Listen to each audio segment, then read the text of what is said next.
にちは。台北武道会のロバーツと申します。大家好，我是台北武道会的 Roberts， 欢迎大家来到我的深夜道场。那我自己呢，也在日本古武道柳星照治流门派下修炼多年了。那希望我这边也可以分享一些我个人在日本武道还有剑术方面的一些知识，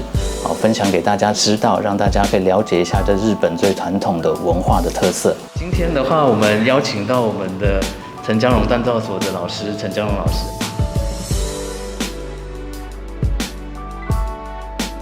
还有博生。那今天呢，陈江荣老师终于把它修复完成了，也重新打磨过了。那我们请陈江荣老师帮我们打开它，看一下这个刀的目前的状态。陈江荣老师，你目前的话，你这个研磨过之后是用什么样的方式研磨的？研磨上基本上还是就是照日本传统的方式，就是说最后一样也是那个有茶室啊、刃取啊什么的，照日本传统的方式走。因为它这一把其实你看它铭刻就大概知道说这个是不是真的古董。我看铭刻我是觉得这应该是真的古董，所以我先按照那个传统的方式去修。去研磨它这样。其实磨到一半就大概知道说这确定就是一定是玉钢做的。对。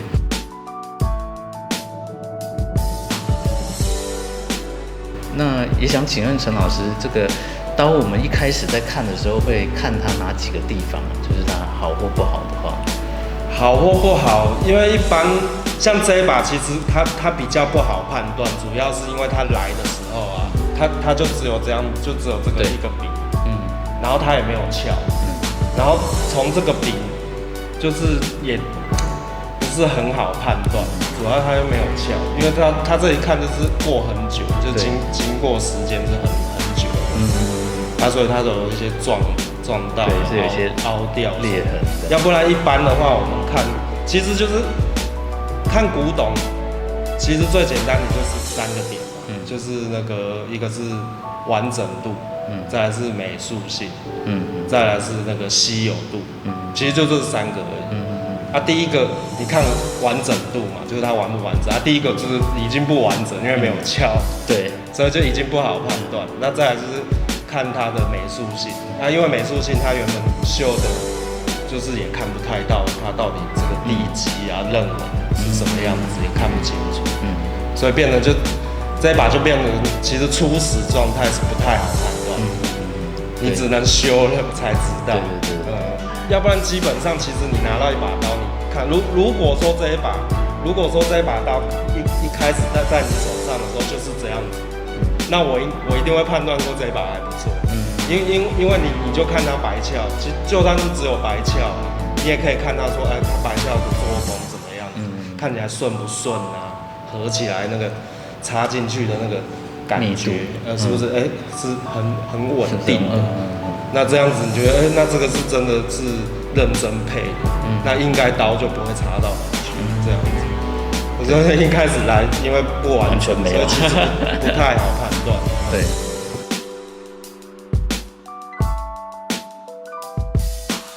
以陈老师的专业的话来看，这个刀哪些是你觉得很棒的地方？然后哪一些是觉得它虽然就有些缺点，然后在哪里这样？先讲好的好了。第一个是其实还没磨的时候，我就一看我就觉得这一把的刀的那个反，这把反很特别，然后反非常漂亮。就是一般其实因为像比如说打刀、斜裁这种的，都是比较属于步战用的，它会比较偏直一点。那这把的反呢，其实比一般的刀的反还要大。所以说，第一个它的反已经蛮特殊，再来是它不是只是反比较大而已，它的反很顺，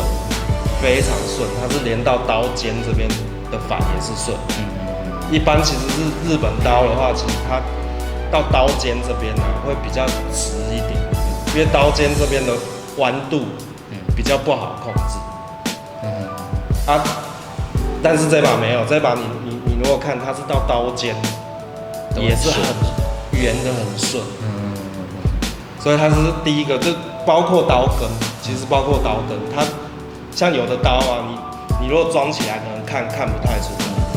但是你拆开，你有的刀会，你会觉得它前面很顺，但是到刀根这边呢，就感觉好像没那么顺，就比较直啊，比较直啊，对，它要控制，其实从头到刀根，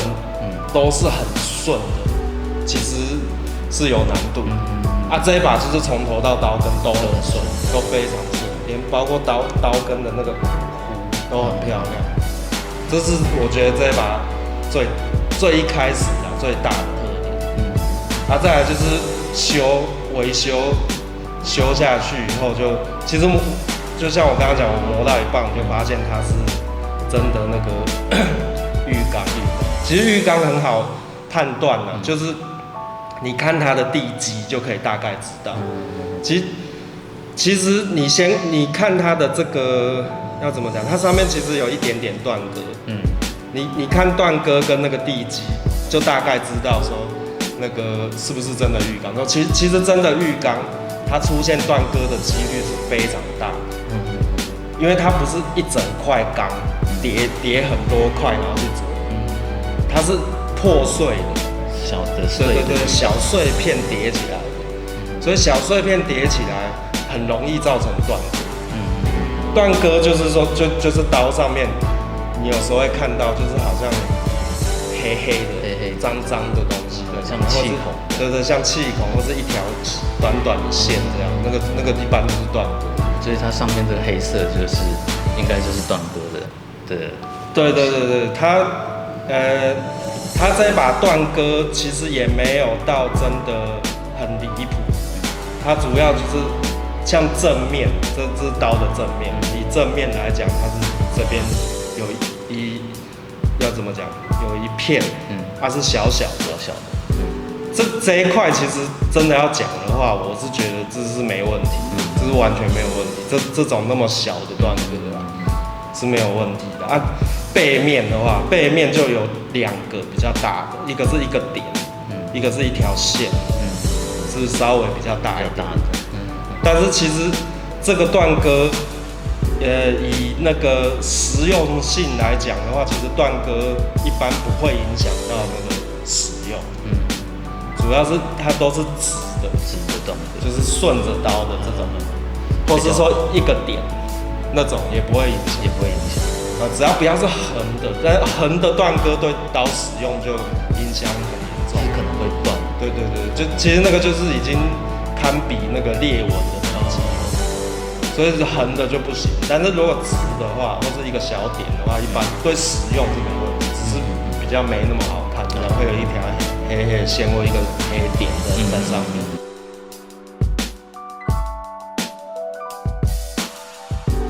然后你看，其实主要看地基啊，就是它的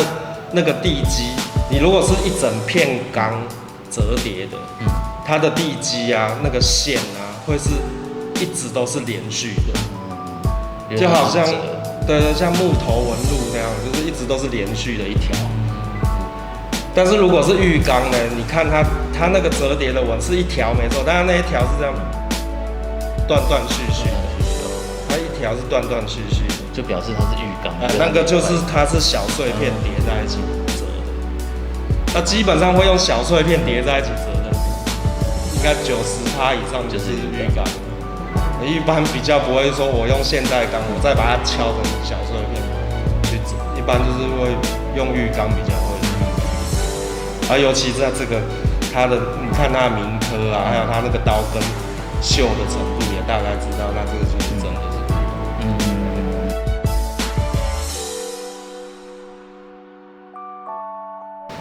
对啊，再来就是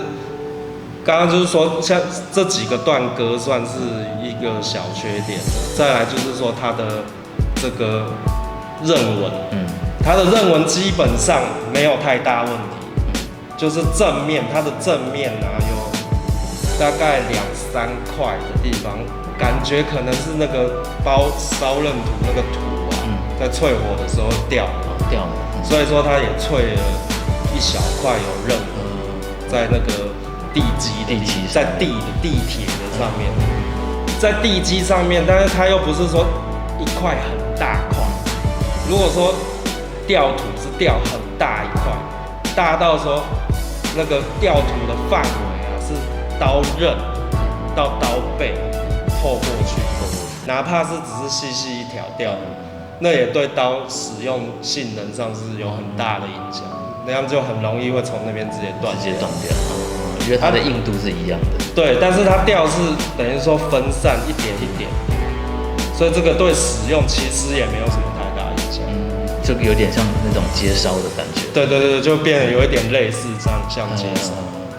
因为接烧它也是这样一块一块，然后但是它不是连在一起的。对，主要是其实我一开始我以为他是故意的，因为其实也没有不好看。但是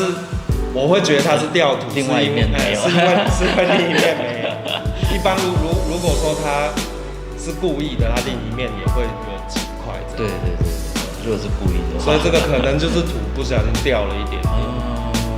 因为日本它最后有刃取，它就是把那个刃纹再用磨石把那个白再磨出来。那因为这边是地的关系，没有刃取。所以其实看也不是那么明显。对，这就变成就是这把刀特殊的地方。那你一认你就认得出来说这把是我的，对。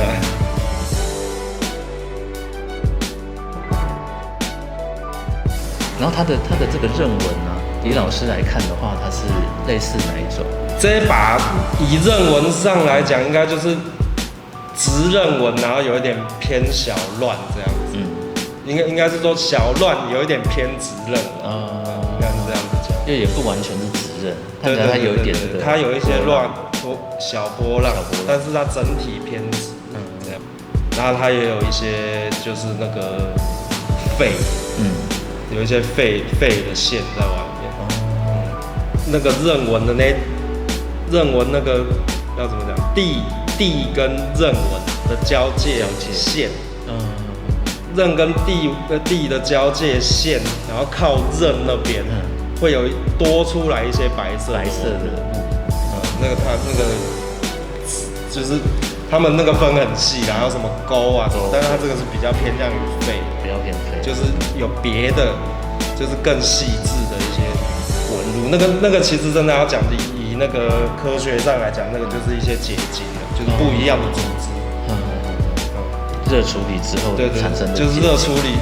理之后，它那个因为温度变化速度不一样，所以它那个结晶结出来那个马氏体，它的那个密度不太一样，所以它就造成一些那个好像别的线在上面，那个也蛮漂亮的。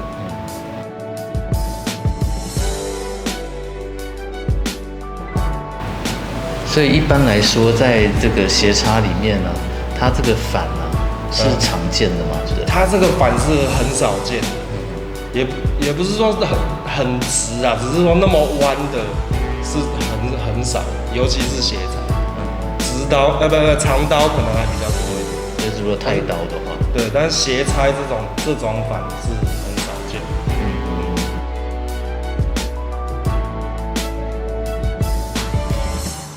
好，那老师帮我们把这个刀给拆解出来了。那基本上它这个是刀的正面应该就是这一面嘛，对，所以它的刀名也是刻在正面，一般就是刻在正面。其实这个刀名算是刻的还算蛮清楚的。对啊。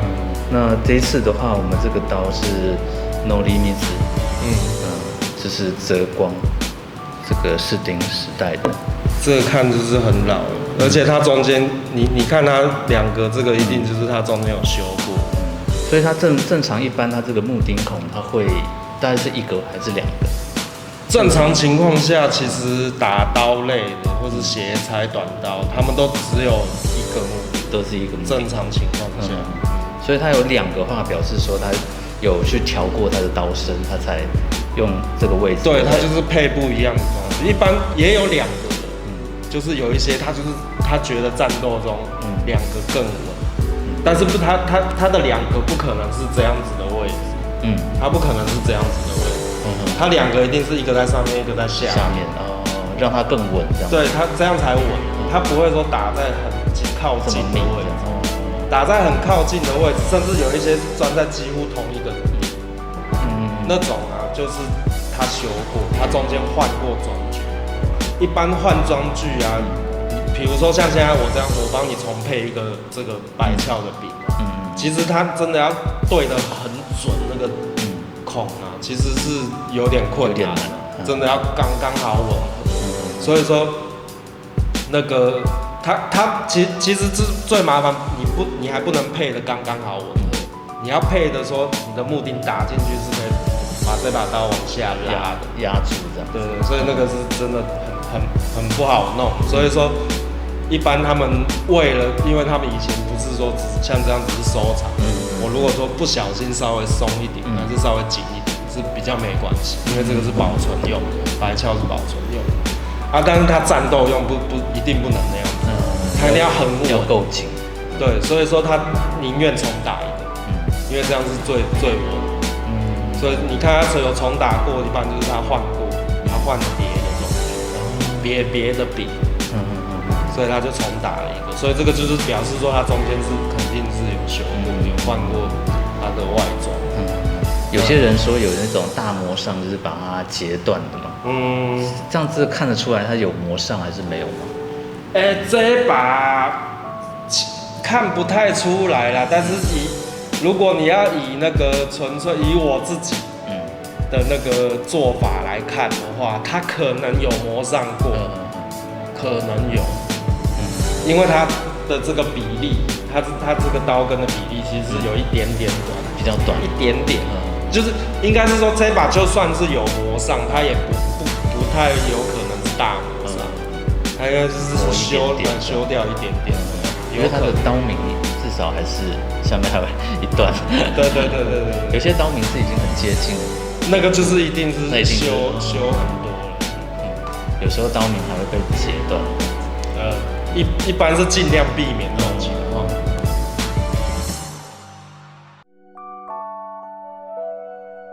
这一次老师也是帮我们把这个切线的部分也修复了嘛，就是因为之前呢，我发现他的那个横手已经不见了。对，所以后来老师在修这个切线的时候，感觉还可以嘛，就是是把它重新重建切线。对，因为一般切线就是说它这个圆弧在接这个你要砍的这个刃线，它这个交接处会形成一个点，因为是不同的弧度，相接在一起。你也可以把它想象成是两条线的交界点，它会形成一个点，因为是不同角度。所以正常那个点就是切线那个横手线的位置。有的刀啊，它就是这边会被磨圆。磨圆的话，你就会不知道那个交界点在哪，因为它是整个是圆弧的情况。那你变得说，你就要自己去抓，或是从那个高地，从高地线的这个交界点去判断。高地线也会有一个交界点，它也会形成一个点，也是会有一个角度。对。如果两边都是圆的，你就比较不好判断，你只能自己抓，就是看看它刃纹的这个转折在哪里，大概在哪，然后你大概抓一下，这样子去判断，再去重建。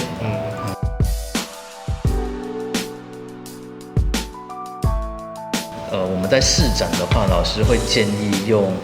这种古刀呢，还是建议用新锻造的刀这样子？一般的话，如果是试展，如果你的对象是草席，或是竹子之类，就是比较传统，他们用于试展的东西，主要是看技术。如果是新手的话，可能还是会建议说，你用现代刀，或是现代钢，或是说现代做的刀。可能会比较好一点，因为其实传统的玉钢，像这种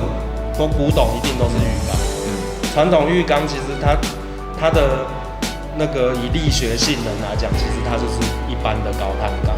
的力学性。那高碳钢的力学性能，它是耐磨性很强，它热处理那个刃纹的地方，它耐磨性很高，它锋利度也可以很锋利。但是它比较大的缺点就是说它的弹性没那么好。但是它也需要那样子。它虽然弹性不好，但是它的强度够，所以说它可以支撑说刃不会断掉，不会因为你使用它就断掉。所以它需要那么软，它需要不那么硬。但是正因为它不那么硬，所以说它很容易变形。你如果在砍的时候，像那个你们说那个刃径，就是你砍地的那个角度正不正，直不直。那你如果可能砍歪了，那你或是说你刀卡在这个槽隙里面，然后你还扭去拔出来，那样刀一定就变形，发现你的刀啊卡住了，千万不要这样子，把它拔出来，不要扭，你卡住就不要动，慢慢的想办法，比如说把槽隙搬开，还是慢慢的换个角度，然后直接往后退，把它抽出来。对，不要在那边扭，那个一扭就变形。有的是你砍下去，你稍微可能偏了，砍完是切断了没错，但是刀也变形。所以以初学者来讲，可能还是会建议说，用现代钢会好一点，就是或是用一些弹性好一点的钢，不要用玉钢，比较耐。对。但是如果说你是一个技术比较好的，有练过的，那你掌握那个刃径角度都很直很顺，那基本上其实用什么钢都可以，用玉钢也完全没有问题，也不会变形。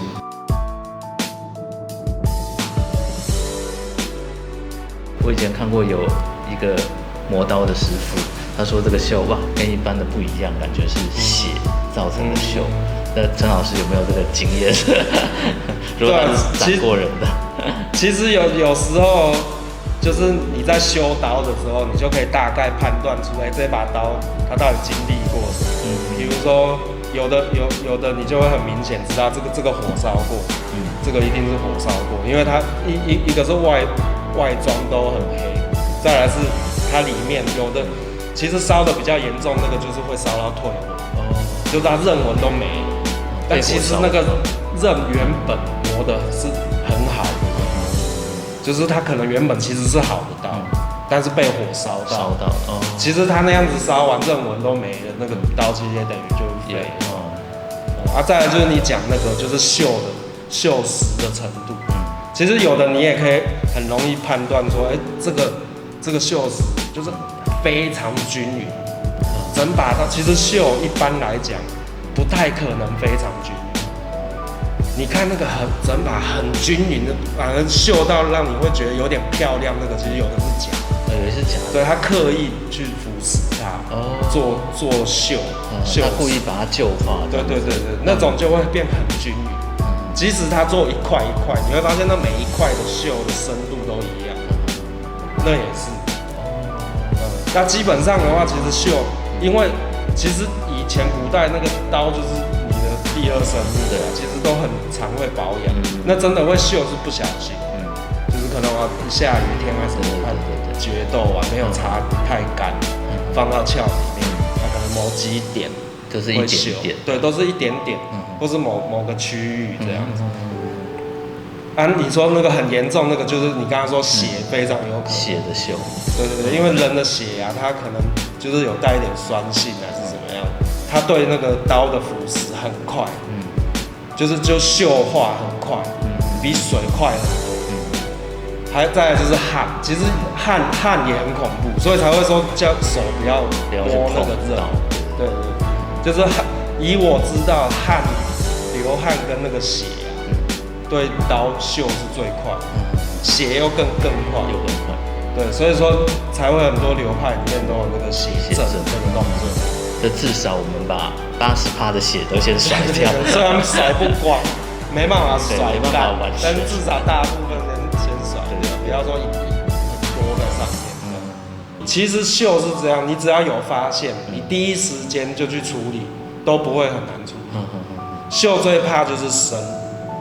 就是你放着不管，那它会越吃越深。那就很难处理，就是看它锈的是不是真的那么深，因为有的那个是深到你看就明显凹下去，那个可能要看它锈在什么地方，如果是在刃边或是说刀尖啊、切线那种地方啊，它如果绣那么深，那个就会比较难揪，因为你变成说，比如说你靠近刀刃，那你要把那个绣磨掉，你可能会磨下去很多，那势必就会把你的刀刃的尺寸改变掉，就是你的刀刃可能本来那么宽，你为了出那个绣可能变这样，变它刀幅变小。对，就圆幅、先幅可能全，就是其实你不可能，你做刀，就是你修刀，你不可能只修这边，因为刀它有一个整体性，你修这，你前面一定要跟着去，它就会变整个尺寸都小的去。但是有的刀，你看它那个刃纹，当然有的直刃纹，它那个是故意做的很窄，很细那个因为那个不好做。但是有的老刀，你看它那个直刃纹也是细一条，超级细的，那个是修的，它原本不是那么细，它原本其实蛮宽的。所以它是因为修才，它是一直修，对，它一直使用，它一直使用，然后你一直修，或是它有缺角，然后你越修，它刃会越来越窄。就是你把那个哈巴吉拿下来，你看这个这边有一个角，对，它这边有一个直角，对，刃边接刀根，它会有一个交界处。它有的刀，它这个直角，它这个交界已经被磨到根本没有了，有的甚至还凹下去，它已经根本没有那个直角，它是平的，有的甚至还不是平的，它往后凹，那个就是已经修过，对，反而下面还比较宽。我有看过，反而下面就是他一直在修他的刀。对，他就是看，反正他觉得那个刃纹还够宽，还是可以使用，只要不要磨到说刃纹没了。就其实对使用都是可以的，因为我看过真的有那种很细的，对，有的那个你如果看它没有这个直角，就整个是平的，然后刃纹又超级细，或是只有一点点这样一点点波浪，那个就是可能修了很多次，原来用这样来可以判断，对，但其实它只要有刃纹在的话，就还是可以用啊，对，因为基本上你刃纹在，就代表说它那个硬度在。你要使用其实是没有问题。以前在实战上用的刀啊，基本上不会有很小的刃纹，因为他们知道他一定会修。他只要有使用，他一定会需要修。那你需要修的东西，你一开始就等于说留那个维修次数，你一开始就给人家维修次数，给人家留个一次。那我不就后面就不能修一次就坏了，不能再磨了。对啊，所以说其实像菜刀也是同一个道理啊。有的那个有刃纹的菜刀啊，其实它刃纹也是会尽量做宽一点，它可以保证出来，我之后再修可以修很多次，我还是一直可以用，蛮有道理的。但是也不是说因为我想要让它可以一直无限狂修。所以说我把它刃纹做超宽也不行，它刃纹其实最好还是就是大概1/3，顶多1/2，你不能再超过1/2，再超过那个就对性能会有一点也是会有影响。它变成说它的那个硬区太大，那个硬的区域太大，就是断裂的可能性会比较大一点。所以刃纹也不能做真的太大，它就是还是有一个范围在。今天听了陈老师跟我们分享很多关于这个刀的知识，然后我们也是获益良多。那相信观众大家听了之后呢，也会非常有感觉。那之后我们当然还是有很多老的刀，也会再请陈老师这边帮我们整理，然后请大家敬请期待。然后之后的话，也许我们这个刀的像是鉴赏啊，或者是这些刀的这些相关的知识啊，我们以后也许会再请陈老师再多做几期，我们也许来看一下说刀怎么样去鉴赏，或者怎么样去看这个刀的一些优点缺点这样子。那我们今天就谢谢陈老师，谢谢。那也请大家多多关注我们台北武刀会，还有我们陈江荣刀界锻炼所。那有一些我们刀的图片呢附在影片的后面，那也可以到这个陈老师的 FB。或者是 IG 上面去看这个刀详细的图片。那今天谢谢大家。